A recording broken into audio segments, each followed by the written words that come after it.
ప్రభునందు ప్రియులారా, ఈ దినము నేను వాక్యం చెప్పక ముందు ప్రశ్నతో ప్రారంభిస్తున్నాను. ఈ దినం మీరు శుభ్రంగా వచ్చారా అని అడుగుతూ ఉన్నాను. మీరు అంటారు, కాబట్టి మేము శుభ్రంగా ఎందుకు రాలేదు, చక్కగా స్నానం చేసి ఆ ఉతికిన బట్టలు కట్టుకొని శుభ్రంగానే వచ్చాము అని మీరు అనొచ్చు. కానీ ఈ దిన వాక్య భాగము, ఈ దినము సువార్త పాఠము, మరి ఈ బాహ్యమైనటువంటి శుభ్రతను గురించి మాట్లాడడం లేదు, కానీ ఈ దిన వాక్యము ఆత్మ సంబంధమైన శుద్ధిని గురించి మాట్లాడుతూ ఉంది. ప్రియులారా, మరి ఇక్కడ మనం చూస్తే పరిసయ్యులు శిష్యుల యొక్క పరిశుభ్రతను గురించి మాట్లాడుతూ ఉన్నారు. పరిసయ్యులు శాస్త్రులు యెరూషలేము నుండి వచ్చి కపెర్నహూములో ఉన్న యేసయ్య దగ్గరకు వచ్చి వాళ్ళు ఏం చేస్తున్నారు, మరి శిష్యుల యొక్క పరిశుభ్రతను గురించి వారు అడుగుతూ ఉన్నారు. కానీ యేసు ప్రభు వారు ఆత్మ సంబంధమైన లేక ఆధ్యాత్మికమైన పరిశుభ్రతను గురించి ఆయన మాట్లాడుతూ ఉన్నాడు. యేసయ్య ఆయన ఒక విషయంలో ఆయన శ్రద్ధ కలిగి ఉన్నాడు. మనము భౌతికమైనటువంటి పరిశుభ్రత పట్ల శ్రద్ధ కలిగి ఉంటున్నాము, కానీ యేసయ్య ఆత్మ సంబంధమైన శుద్ధిని గురించి మనము శ్రద్ధ కలిగి ఉండాలి అంటున్నాడు. మనము ఏ శుద్ధి? అందుకనే వేమన ఒక మాట, వేమన శతకంలో అనుకుంటా, ఆత్మశుద్ధి లేని ఆచారమదియేల, బాండశుద్ధి లేని పాకమేల అంటాడు. అంటే ఆత్మశుద్ధి లేకుండా మనము ఆయనను ఆరాధించి ఉపయోగం లేదు. మరి ఆత్మశుద్ధి లేకపోతే మనం ఆయనను ఎంత మాత్రము ఏం చేయలేము, చూడలేము. అందుకనే యేసు ప్రభు వారు ధన్యతల ప్రసంగంలో మత్తయి సువార్త 5వ అధ్యాయములో ఎవరు చూస్తారో ఆయన స్పష్టంగా చెప్పాడు. హృదయ శుద్ధి గలవారు ధన్యులు, వారు దేవునిని చూస్తారు. అంటే ఆత్మశుద్ధి లేక హృదయ శుద్ధి లేకుండా ఒక వ్యక్తి దేవునిని ఎంత మాత్రమో చూడలేడు. మరి ఒక చోట కీర్తనాకారుడు కూడా ఏమంటాడు అంటే, యథార్థవంతులు ఆయన ముఖ దర్శనము చేసెదరు అంటాడు. యథార్థవంతులు, ఒకసారి 11వ కీర్తనలో 7వ వచనం చివరి మాట అది. యథార్థవంతులు ఆయన ముఖ దర్శనము చేసెదరు. మనలో యథార్థత లేకుండా, మనలో హృదయ శుద్ధి లేకుండా మనము దేవునిని ఎంత మాత్రము ఏం చేయలేము, చూడలేము. కాబట్టి ప్రభునందు ప్రియులారా, అందుకనే యేసయ్య ఏ శుద్ధి విషయంలో ఆయన జాగ్రత్త తీసుకోమంటున్నాడు. చాలా సార్లు మనం మరి పై శుద్ధినే చేసుకుంటాం కదండి. పండగ వచ్చిందనుకో ఏ శుద్ధి చేసుకుంటాం? పైన ఉన్న సామాన్లన్నీ కిందకి దింపుతాం. ఎక్కడెక్కడ బట్టలు, బీరువాలో బట్టలన్నీ శుద్ధి చేసుకుంటాం. మంచిదే, మన ఇల్లు కూడా శుభ్రంగా ఉండాలి. ఎందుకంటే మన ఇల్లు శుభ్రంగా ఉంటే మనం ఆరోగ్యంగా ఉంటాం. ఎక్కడ పడితే అక్కడ చండాలంగా ఉంటే మనకు అది ఆరోగ్యానికి కూడా అంత మంచిది కాదు. మనం బాహ్యమైన శుద్ధి విషయంలో ఎంత శ్రద్ధ తీసుకుంటున్నామో యేసయ్య ఈ దినమంటున్నాడు, అంతరంగ శుద్ధి విషయంలో నీవు అంతకంటే ఎక్కువ జాగ్రత్త తీసుకుంటున్నావా? అంతరంగ శుద్ధి దేవుడు కోరుకుంటూ ఉన్నాడు. మరి దేని విషయంలో మనము శ్రద్ధ తీసుకుంటున్నాం? ఒకదాని విషయంలో మనము శ్రద్ధ కలిగి ఉండాలి. మరి ప్రియులారా, మరి నీవు ఎంత పరిశుభ్రముగా ఉన్నావు? మానవుడు బాహ్యమైన వాటినే చూస్తాడు, కానీ దేవుడు హృదయాన్ని చూచేటటువంటి వాడు. ఇక్కడ మనం చూస్తే పరిసయ్యులు శాస్త్రులు యెరూషలేము నుండి కపెర్నహూములో ఉన్న యేసయ్య దగ్గరకు వచ్చి పరిసయ్యులు శాస్త్రులు బాహ్యమైన పరిశుభ్రతను గురించి వారు మాట్లాడుతూ ఉన్నారు. మరి మొదటి 2 వచనాలు మనం చూస్తే మరి మార్కు సువార్త 1-2 వచనాలు మనం ఒకసారి చూస్తే అక్కడ మనకేం కనపడుద్ది? ఒకసారి మార్కు సువార్త 7వ అధ్యాయము మొదటి 2 వచనాలు మనం చదువుకుంటే అక్కడ మనం ఏం చదువుకుంటున్నాం?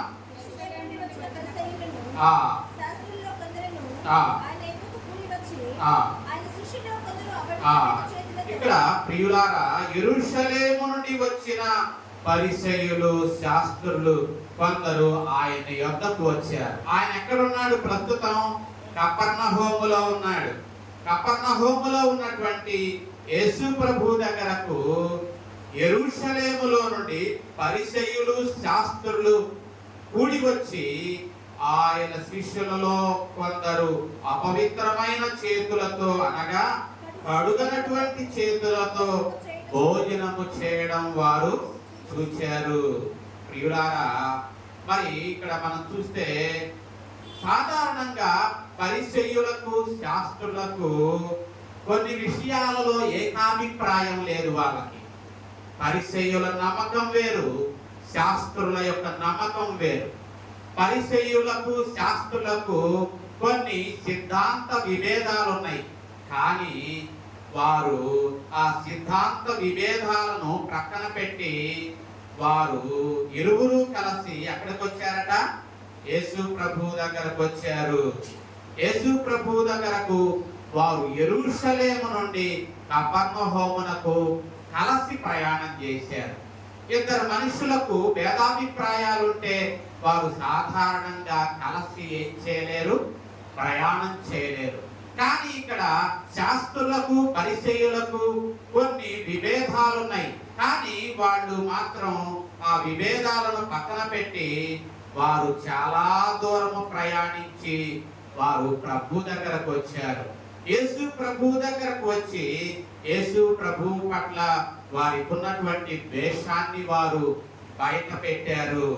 మరి ఈ దినము మనము సువార్త పాఠములో శిష్యులు చేయుచున్నటువంటి దానిని వారు చూసి వారు అభ్యంతరపడ్డారు. ఎవరు? శాస్త్రులు, పరిసయ్యులు. శిష్యులు ఏం చేస్తున్నారో వారు జాగ్రత్తగా చూచారు. చూచి వారు చేస్తూ ఉన్న దానిని బట్టి వారు అభ్యంతరపడ్డారు. వారికి పెద్దల పారంపర్యాచారాలు చాలా ప్రాముఖ్యం. ఈ శాస్త్రులకు, పరిసయ్యులకు వాళ్ళు నియమించుకున్నటువంటి కొన్ని పద్ధతులు ఉన్నాయి, కొన్ని ఆచారాలు ఉన్నాయి. అవి చాలా ప్రాముఖ్యము అని వారు తలంచారు. వీరు మరి మనం చూస్తే పాత నిబంధనలో నిర్గమాకాండము 20వ అధ్యాయం మనం చూస్తే సీనాయి పర్వతం మీద ఇశ్రాయేలీయులకు దేవుడు ఏమిచ్చాడు? ఆజ్ఞలు ఇచ్చాడు కదా. ఆ 20వ అధ్యాయంలో మొదటి నుండి కొన్ని వచనాలలో మనం ఏం చూస్తాం? ఆజ్ఞలను చూస్తాం. ఈ ఆజ్ఞలను ఇశ్రాయేలీయులకు దేవుడు సీనాయి పర్వతం మీద ఇచ్చాడు. మరి ఈ ఆజ్ఞలకు మరి ఇతరమైన అనేక ఆజ్ఞలను ఈ శాస్త్రులు, పరిసయ్యులు జతపరిచారు. ఏమండి? వాళ్ళు ఈ ఆజ్ఞలకు దేవుడు ఏ ఆజ్ఞలైతే ఇచ్చాడో ఆజ్ఞలకు వారు మరికొన్ని ఆజ్ఞలను ఏం చేశారు? జతపరిచారు. అందుకనే మనం ఇందాక ద్వితీయోపదేశ కాండం ఒకసారి మనం వెళదాం. ఇందాక చదువుకున్నాం కదా. ఇందాక మనం ద్వితీయోపదేశ కాండము 8వ అధ్యాయం 4వ అధ్యాయంలో అక్కడ దేవుడు స్పష్టంగా చెప్పాడు కదా. ఏమని చెప్పాడు? 4:2లో ఆయన ఏం చెప్పాడు అక్కడ మనం స్పష్టంగా చదువుకుంటాం. ఏంటంటే, మీ దేవుడైన యెహోవా ఇచ్చిన ఆజ్ఞలను మీకు ఆజ్ఞాపిస్తున్నాను, వాటిని గైకొనుటయందు నేను మీకు ఆజ్ఞాపించిన మాటతో దేనిని ఏం చేయకూడదు? కలపకూడదు. దానిలో నుండి దేనిని దేవుని మాటకు మన మాట కలపకూడదు. దేవుని మాటను మరి ఏ మాత్రము మనం ఏం చేయకూడదు, తీసివేయకూడదు. ఒకవేళ తీసినా కలిపినా ఏం జరుగుతుందండి? ఏం జరుగుద్ది? ప్రకటన గ్రంథం చూద్దామా ఒకసారి. ప్రకటన గ్రంథము చివరి అధ్యాయం మనం చూస్తే అక్కడ మరి 18వ వచనం, ఎవడైనను వీటితో మరి ఏదైనాను కలిపిన ఎడల ఈ గ్రంథములో వ్రాయబడిన తెగుళ్ళు దేవుడు వానికి ఏం చేస్తాడు? కలుగజేయును. ఎవడైనను ఈ ప్రవచన గ్రంథమున్న వాక్యములలో ఏదైనాను తీసివేసిన ఎడల దేవుడు ఈ గ్రంథములో వ్రాయబడిన జీవ వృక్షములోను పరిశుద్ధ పట్టణములోను వానికి పాలు లేకుండా. చూసారా? దేవుని మాట అది స్వచ్ఛమైనది, అది 7 అంతలు శుద్ధి చేయబడినది. కాబట్టి దేవుని మాటకు మనము ఏ మాత్రము మన మాట ఏం చేయకూడదు, కలపకూడదు. కాబట్టి ప్రభునందు ప్రియులారా, అక్కడ ద్వితీయోపదేశ కాండములో దేవుడు స్పష్టంగా చెప్పాడు, నేను మీకు ఆజ్ఞాపించిన మాటతో దేనిని కలపకూడదు, దానిలో నుండి దేనిని తీసివేయకూడదు. ఒకవేళ కలిపినా తీసివేసిన ప్రకటన గ్రంథములో ఏమన్నాడు? తెగుళ్ళు కలుగుతే జీవ గ్రంథములో నుండి వాని పేరు ఏం చేయబడుద్ది? ఆ జీవ గ్రంథములో నుండి వాని పేరు తీసివేయబడుద్ది. జీవ వృక్షములలోను పరిశుద్ధ పట్టణములోను వానికి ఎంత మాత్రము పాలు పంపులనేవి ఉండవు అన్నాడు. మరి ఇక్కడ ఈ పరిసయ్యులు శాస్త్రులు దేవుడు సీనాయి పర్వతం మీద ఇచ్చినటువంటి ఆజ్ఞలకు వారు ఎన్ని ఆజ్ఞలు కలిపారంటే 630 ఆజ్ఞలు కలిపారు. వారు ఏం చేశారు? వారు కొన్ని నియమాలు పెట్టుకున్నారు. కాబట్టి ఆ నియమాలను దేవుని ధర్మశాస్త్రముతో, దేవుని మాటతో వారు కలిపారు. కాబట్టి అందుకనే వాళ్ళు అంటున్నారు, మార్కు సువార్త 7వ అధ్యాయంలో ఏమంటున్నారు వారు? పరిసయ్యులు శాస్త్రులు మీ శిష్యులెందుకు పెద్దల పారంపర్యాచారమును చొప్పున నడుచుకోవడం లేదు అన్నారు. ఏమండి? వాళ్ళు ఏమంటున్నారు? పరిసయ్యులు శాస్త్రులు నీ శిష్యులెందుకు పెద్దలు కొన్ని పారంపర్యాచారాలను పెట్టారు, ఆ పారంపర్య ఆచారాల చొప్పున వారు ఎందుకు నడుచుకోవడం లేదు అంటున్నారు. మనం దేనిని బట్టి మనం నడవాలి? పెద్దల పారంపర్యాచారాన్ని బట్టా మనం నడిచేది, దేవుని వాక్యాన్ని బట్టా. కాబట్టి యేసు ప్రభు వారు స్పష్టంగా 8వ వచనంలో చెప్తూ ఉన్నాడు, మీరు దేవుని ఆజ్ఞను విడిచిపెట్టి మనుష్యుల పారంపర్యాచారమును గైకొంటూ ఉన్నారు. మీరు ఏది విడిచిపెట్టారు? ఏది విడిచిపెట్టాలో అది హత్తుకొన్నారు, ఏది హత్తుకోవాలో దానిని ఏది గైకొనాలో దానిని విడిచిపెట్టారు, ఏది విడిచిపెట్టాలో దానిని గైకొన్నారు. కాబట్టి మనుషుల పారంపర్యాచారాన్ని కాదు మనము మరి అనుసరించేది, దేవుని వాక్యాన్ని మనం అనుసరించాలి. మనం దేవుని దగ్గరకు వస్తున్నా ఇంకా కొన్ని ఆచారాలు మనలో లేవంటారా? ఇంకా ఆచారాలు పట్టుకొని మనం వేలాడడం లేదా?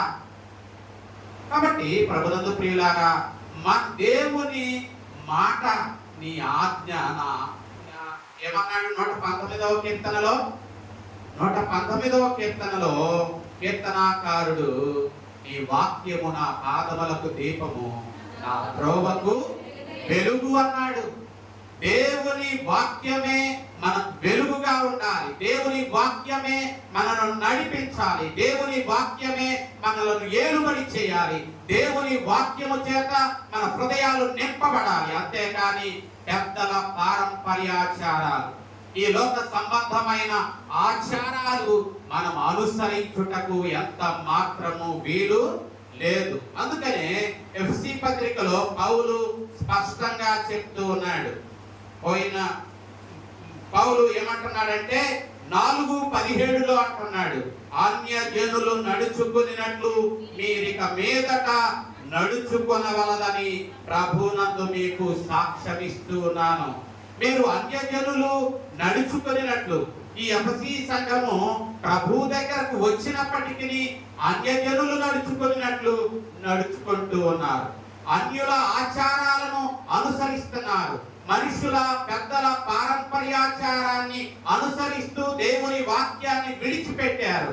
ఆనాడు పరిసయ్యులు, శాస్త్రులు కూడా మరి వారు దేవుని వాక్యాన్ని విడిచిపెట్టి మనుషుల పారంపర్యాచారాలను అనుసరిస్తున్నారు. కాబట్టి యేసు ప్రభు వారు స్పష్టంగా చెప్తూ ఉన్నాడు, మీరు దేవుని ఆజ్ఞను విడిచిపెట్టారు. ఏది విడిచిపెట్టారు మీరు?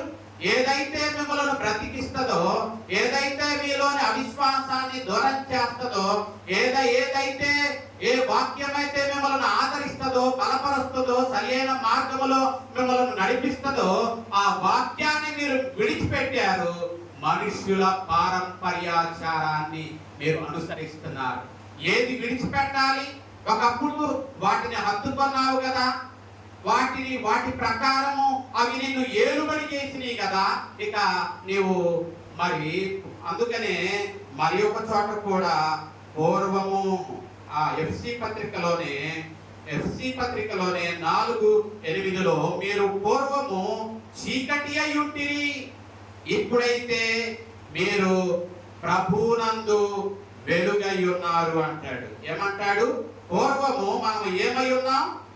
వెలుగై ఉన్నాం. కాబట్టి పూర్వము మనము ఏమై ఉన్నాం? చీకటిలో ఉన్నాం. చీకటి క్రియలను అనుసరించాం, పెద్దల పారంపర్యాచారాలను అనుసరించాం. ఇప్పుడైతే ప్రభునందు మనం ఏమై ఉన్నాం? వెలుగై ఉన్నాం. కాబట్టి వెలుగు సంబంధుల వలె మనం ఏం చేయాలి? నడుచుకోవాలి. కాబట్టి కొలస్సీ పత్రికలో కూడా అంటాడు, మీరు 3వ అధ్యాయములో మీరు 10వ వచనంలో ప్రాచీన స్వభావము దాని క్రియలతో కూడా మీరు పరిత్యజించి జ్ఞానము కలుగు నిమిత్తము దానిని సృష్టించిన వారి పోలిక చొప్పున నూతన పరచబడుచున్న నవీన స్వభావమును ధరించుకొని ఉన్నారు. ప్రాచీన స్వభావాన్ని దాని క్రియలతో కూడా మనం విడిచిపెట్టాలి, పరిత్యజించాలి. కానీ మనం ఇంకా పరిత్యజించకుండా వాటిని అంటిపెట్టుకునే ఉన్నాం కదా. ఆనాడు పరిసయ్యులు, శాస్త్రులు దేవుని వాక్యాన్ని విడిచిపెట్టి పెద్దల పారంపర్యాచారము చొప్పున నడుచుకుంటూ ఉన్నారు. వాళ్ళు అంటున్నారు, మీ శిష్యులు ఎందుకు పెద్దల పారంపర్యాచారము చొప్పున నడుచుకోవడం లేదు అని అంటున్నాడు. అని వాళ్ళంటే యేసయ్య అంటున్నాడు, మీరు దేని చొప్పున నడుచుకోవాలి? పెద్దల పారంపర్యాచారము చొప్పున నడుచుకోవాలా, లేక దేవుని వాక్యాన్ని బట్టి నడుచుకోవాలా అని యేసు ప్రభు చెప్తూ ఉన్నారు. కాబట్టి ప్రియులారా, మనలను ఏలుబడి చేసేది ఈ లోక సంబంధమైన పారంపర్యాచారాలు కాదు సుమా. దేవుని వాక్యమే వేలుబడి చేయాలి. దేవుని వాక్యం ప్రకారమే నడుచుకోవాలి. అన్యజనులు నడుచుకున్నట్లు ఇక మీరు నడుచుకొనవలదు అని పౌలు ఎఫెసీ సంఘంతో చెప్పినట్లు ఈ దినం కూడా మనతో ఆయన స్పష్టంగా ఇదే మాట చెప్తూ ఉన్నాడు. కాబట్టి ప్రభునందు ప్రియులారా, దేవుడు జతపరిచిన మాటలకు మనము మన మాటలను ఎంత మాత్రమో ఏం చేయకూడదు? కలపకూడదు. మరి ఇక్కడ మనం చూస్తే వాళ్ళకి ఎన్నో ఆచారాలు ఉన్నాయి. ఈ పరిసయ్యులకు, శాస్త్రులకు ఎన్ని ఆచారాలు ఉన్నాయంటే, వారు సంతకు వెళితే, అంటే ఇంటి నుండి బయటకు వెళితే ఇంటిలోనికి వచ్చేసరికి వాళ్ళు ఏం చేసేవాడు? నీళ్లు జల్లుకునేవాడు. ఎందుకంటే సంతలో అన్యులు తిరుగుతూ ఉంటారు. అన్యుల యొక్క శ్వాస మాకు తగిలి ఉంటది. అన్యులు అడుగులలో మేము అడుగు వేసి ఉంటాం. కాబట్టి మాకు అపవిత్రత అంటుకొని ఉంటది అని వారు తలచి వాళ్ళు ఏం చేసేవాళ్ళు? ఇంటికి వచ్చి వాళ్ళు ఏం చేసేవాళ్ళు? ఇక్కడ 3వ వచనంలో చూస్తే పరిసయ్యులు పరిసయ్యులను యూదులందరూ పెద్దల పారంపర్యాచారాన్ని బట్టి ఏం చేసేవాళ్ళు? చేతులు కడుగుకుంటే గాని భోజనము చేయరు. ఇంకా సంత నుండి వచ్చినప్పుడు వాళ్ళు ఏం చేసేవాళ్ళు? ఇంటి బయటకు వెళితే ఇంటి లోపలికి వచ్చేసరికి వాళ్ళు ఏం చేసేవాళ్ళు? నీళ్లు చల్లుకునేవారు. ఎందుకు? బయట ఏదో అంటింది, మైల అంటింది, అన్యజనులు నడిచే త్రోవలో మేము నడిచాం, మరి వాళ్ళు ఒకవేళ పొరపాటున మమ్మల్ని తాకుంటారు కాబట్టి అపవిత్రత మాకు అంటింది అని చెప్పి తలంచి ఇంటికి వచ్చి మరి వాడు ఏం చేసేవాళ్ళు? నీళ్లు జరుపుకునేవాడు. నేను చిన్నప్పుడు ఒక బ్రాహ్మణ్ పంతుల దగ్గర చదువుకున్నాను, మారిస్పేటలోనే. ఆయన దగ్గర నేను కష్టంగా చూచా. ఆయన ఏం చేసేవాడు?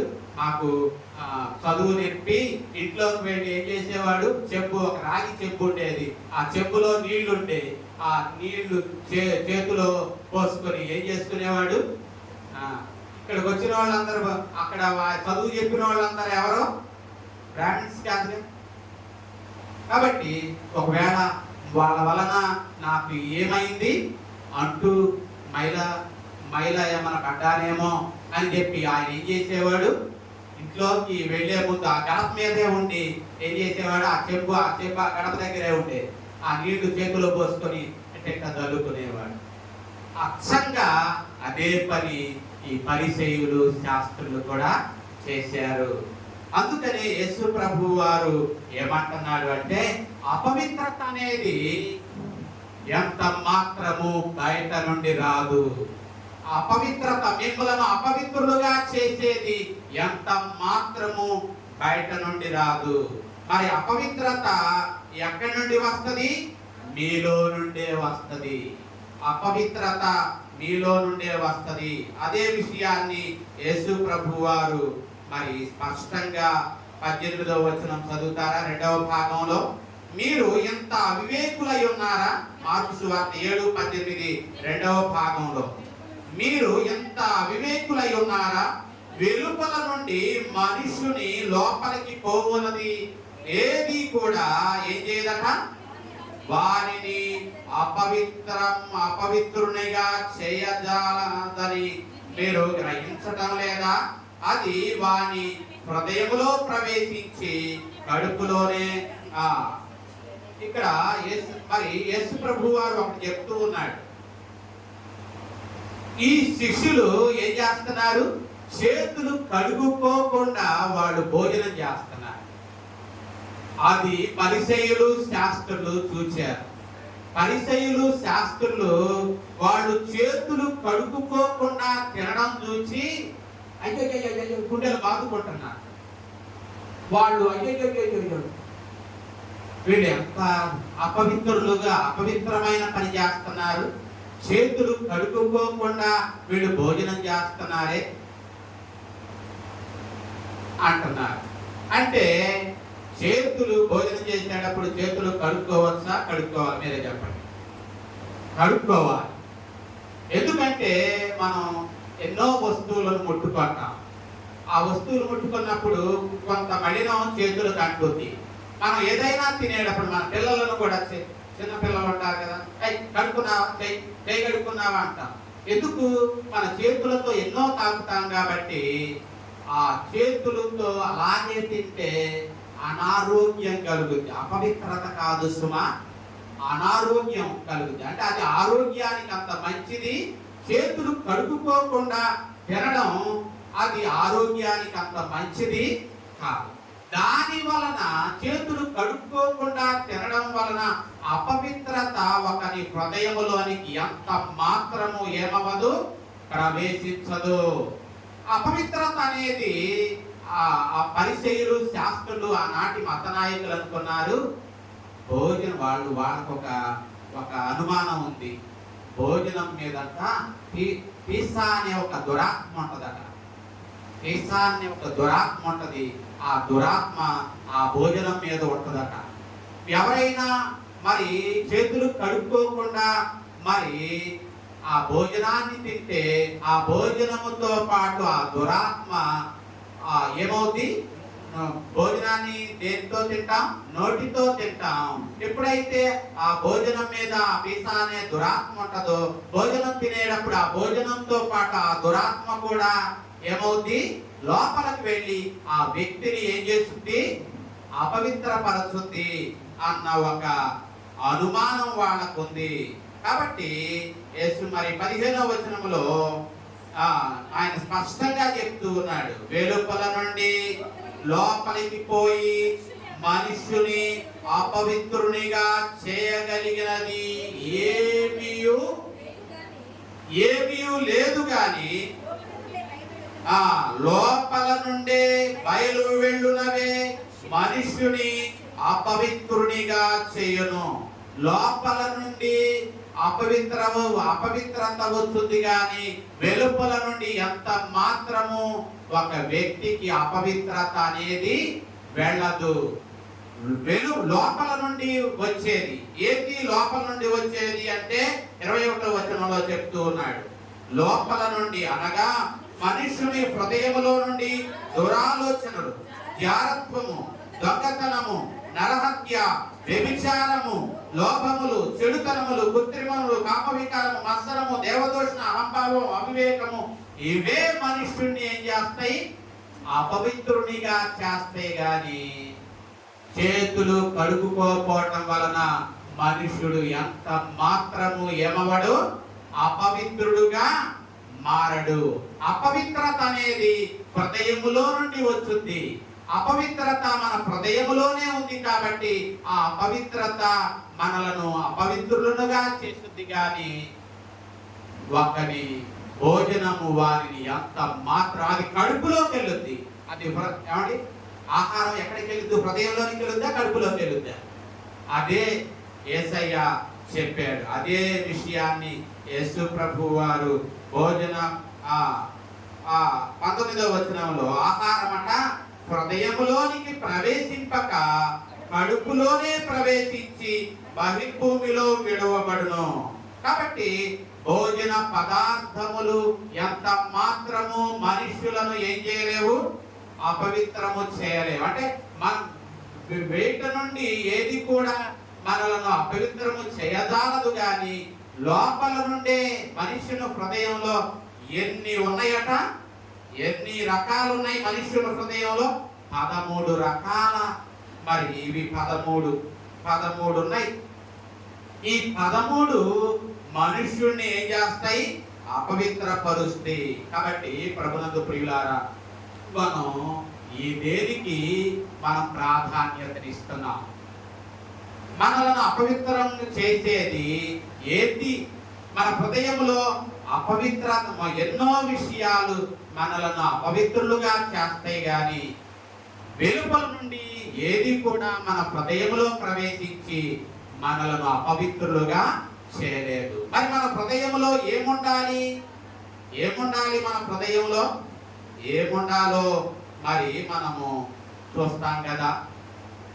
పత్రికా పాఠములో ఆత్మఫలములు మనం అక్కడ చూస్తాం కదా. ఆత్మఫలము ప్రేమ, సంతోషము, సమాధానము, దీర్ఘశాంతము, దయాళత్వము, మంచితనము, విశ్వాసము, సాత్వికము, ఆశానిగ్రహము, ఇవి మన హృదయములో ఉండాలి. అవి అంత మాత్రము మనల్ని ఏం చేయలేవు?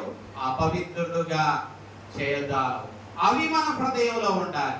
ఏమున్నాయి మన హృదయంలో? ప్రేమ, సంతోషం, సమాధానం, ఇవి ఉన్నాయా? లేక ఇప్పుడు మనం చెప్పుకున్నామే ఈ 13 ఉన్నాయా? ఈ 13 ఉంటే మనం అపవిత్రులమే. మనము దేవునిని ఎంత మాత్రము ఏం చేయలేము? చూడలేము. కాబట్టి ప్రభునందు ప్రియులారా, అది మనలను ఎంత మాత్రము మరి ఈ బయట నుండి వచ్చేది ఏది కూడా మనలను ఎంత మాత్రము ఏం చేయలేదు? అపవిత్రులుగా చేయలేదు. కాబట్టి ప్రభునందు ప్రియులారా, చివరిగా మనము 119వ కీర్తనలో మనం కొన్ని మాటలు చదువుకున్నాం కదా. 3వ భాగాన్ని చదువుకున్నాం. 119వ కీర్తనలో మనము నీ వాక్యము నీ సేవకుడనైనా నేను బ్రతుకున్నట్లుగా నా ఎడల ఏం చూపించు దయార. మనలను బ్రతికించేది దేవుని మాట. కాబట్టి నీ సేవకుడినైన నేను బ్రతుకున్నట్లు నా ఎడల నీ దయారసాన్ని చూపు. అప్పుడు నీ వాక్యాన్ని బట్టి మనం దేనిని బట్టి నడుచుకోవాలి? పితరుల పారంపర్యాచారాన్ని బట్టి కాదు సుమ. ఇక్కడ భక్తుడు చెప్పినట్టు నీ వాక్యమును బట్టి నేను నడుచుకొందును. ఆయన మాటే మనలను నడిపించాలి. మరి ఏది కూడా మనలను నడిపించడానికి వీలు లేదు. అందుకనే కీర్తనాకారుడు అంటాడు, అయ్యా నీ వాక్యములోని ఆశ్చర్యమైన సంగతులను చూచున్నట్లు నా కన్నులను ఏం చేయి? తెరువు. మన కన్నులు తెరువబడాలి. దేవుని వాక్యం మరి మనం చదువుతూ ఉన్నప్పుడు చదవడం ఒక అనుభవం, ధ్యానించటం మరి ఒక అనుభవం. దేవుని వాక్యము ధ్యానించే కొలది దేవుని వాక్యములోని ఆశ్చర్యమైన సంగతులు దేవుడు మనకేం చేస్తాడు? తెలియచేస్తాడు. కాబట్టి ప్రియులారా, ఆయన ఆజ్ఞల మీద, ఆయన న్యాయ విధుల మీద 20వ చరణంలో అంటాడు, ఎడతెగని ఆశ నేను కలిగి ఉన్నాను. అయ్యా నీ మాటల మీద నేను ఏం కలిగి ఉన్నాను? ఎడతెగని ఆశ నేను కలిగి ఉన్నాను. కాబట్టి ప్రభునందు ప్రియులారా, నీ ఆజ్ఞలను 21వ వచనం 2వ భాగంలో, నీ ఆజ్ఞలను విడిచి తిరుగువారు ఎవరట? దేవుని మాట విడిచి తిరిగేవారు శాపగ్రస్తులు. దేవుని మాటను అనుసరించి నడుచుకుని వారు ధన్యులు. కాబట్టి ప్రభునందు ప్రియులారా, దేవుని మాట విడిచి మనము తిరిగేవారుగా ఉండకూడదు. ఆయన శాసనములను అనుసరించేవారుగా ఉండాలి. ఆయన శాసనములను మనం అనుసరించి నడుచుకున్నట్లయితే నింద, తిరస్కారము తొలగింపబడుద్ది. నింద ఏమాత్రము, తిరస్కారము ఏమాత్రము మనకు దరికి చేరదు. అవి మన నుండి తొలగిపోతాయి. కాబట్టి అందుకని 24వ చరణంలో అంటాడు, నీ శాసనములు నాకు సంతోషకరములు. కాబట్టి ఇక్కడ వాక్యం కూడా ఏముంది? నీ మాటలు నాకు సంతోషమును, నా హృదయమునకు ఆనందమును కలుగజేయుచున్నవి. కాబట్టి ప్రభునందు ప్రియులారా, ఆయన శాసనములు మనకు సంతోషం. పెద్దల పారంపర్యాచారం కాదు మనకు సంతోషం. దేవుని వాక్యమే మనకు సంతోషాన్ని ఇస్తుంది, మనకు ధైర్యాన్ని ఇస్తుంది, మనకు ఆదరణని ఇస్తుంది. కాబట్టి అటువంటి దేవుని వాక్యాన్ని మనం అనుసరించాలి. చివరిగా మనం పత్రికా పాఠములోనికి వెళ్తున్నాం. ఏ పత్రికా పాఠము? ఎఫెసీయులకు రాసినటువంటి పత్రిక 6వ అధ్యాయములో మనం చూస్తే అక్కడ ప్రభు యొక్క మహాశక్తిని బట్టి బలవంతులై ఉండండి అంటాడు. ఆయన మహాశక్తిని బట్టి బలవంతులుగా ఉండాలి. బలవంతులుగా ఉన్నట్టయితే అపవాది తంత్రములను ఎదిరించుటకు మనం ఎలా ఉంటాం? శక్తి గలవారముగా ఉంటాం. కాబట్టి పౌలు తిమోతితో చెప్తూ ఉన్నాడు, నా కుమారుడా తిమోతి, క్రీస్తు యేసునందున్న కృప చేత బలవంతుడవు కమ్ము. దేవుని కృప చేత మనం బలవంతులుగా ఉన్నట్టయితే అపవాది యొక్క తంత్రములను ఎదిరించుటకు శక్తి గలవారుగా మనం ఉండగలుగుతాం. కాబట్టి దేవుడిచ్చే సర్వాంగ కవచాన్ని మనం ధరించుకుందాం. ఆ రీతిగా ధరించుకున్నప్పుడు మనము మరి దేవుడిచ్చే సర్వాంగ కవచము ధరించుకుంటే మనం ఎవరితో పోరాడగలము? మనము అధికారులతో కాదు, మనము ప్రధానులతో కాదు, మరి ఎవరితో? అంధకార సంబంధులకు, లోకనాథులతో, ఆకాశ మండలమందున్న దురాత్మల సమూహముతో మనము పోరాడగలుగుతాం దేవుడిచ్చే సర్వాంగ కవచమును ధరించుకుంటే. కాబట్టి ప్రభునందు ప్రియులారా, ఆపద దినమునందు దుష్టు సాతానుని ఎదురించుటకు శక్తి గలవారమగునట్లు దేవుడిచ్చే సర్వాంగ కవచమును ధరించుకొని మరి ఆయనకు ఇష్టలైనటువంటి బిడ్డలుగా జీవించడానికి కృపగల దేవుడు మనకు సహాయము చేయునుగాక. ఆమేన్. సమస్త జ్ఞానానికి మించిన దేవుని సమాధానము యేసుక్రీస్తు వలన మన హృదయములకును తలంపులకును కావలియుండి నడిపించునుగాక. ఆమేన్.